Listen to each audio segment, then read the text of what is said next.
Hey everybody, it's Phoebe, and today I'm going to be doing my BookTube-A-Thon 2016 wrap up with you guys. Alright, so as you know, I challenged myself along with hundreds of thousands of other people to read 7 books in 1 week, and I was really hoping that I was going to be successful in doing this.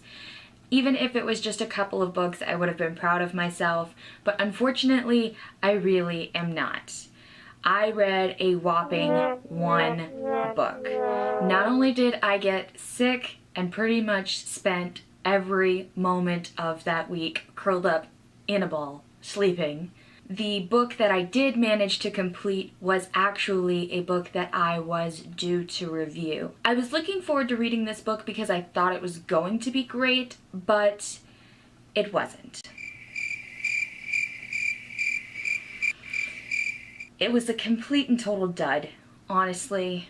I don't want to bash the author because structurally the book was written well.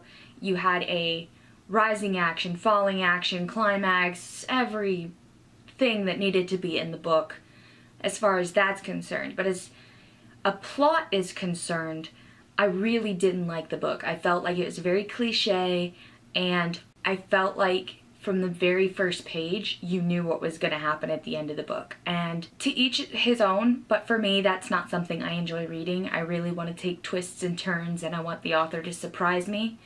And it just was not a surprise. I will link to you guys below my blog so that you can check out a more in-depth review of the book. But it was just a very difficult read for me, and I had a hard time getting through it. By the end of the week, I was hoping to have had read more, but I didn't. I was really trying to force myself to not DNF this book, which is actually Summer's List by Anita Higman. I received this from Moody Publishing, which I am so thankful that they sent me this for the opportunity.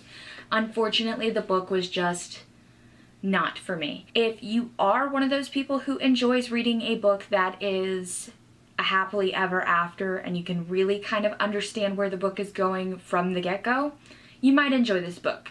For the BookTube-A-Thon, I only read 1 book, which I'm not happy about. Between being sick and the 1 book I did read being a very difficult read, it was not a successful time. But I do look forward to giving it another shot next year, and I definitely will not select review copies for my challenge because that just really makes things difficult. Because you have to take your time with it, and you have to make sure that you're picking up on certain things, and instead of just reading the book to enjoy the book, there's a lot of critiquing that's involved. So, that being said, I do look forward to next year's BookTube-A-Thon challenge, and I am sure that I will do a much better job than I did this year. For all of you who did complete more than 1 book, I heard even 1 person completed 8 books.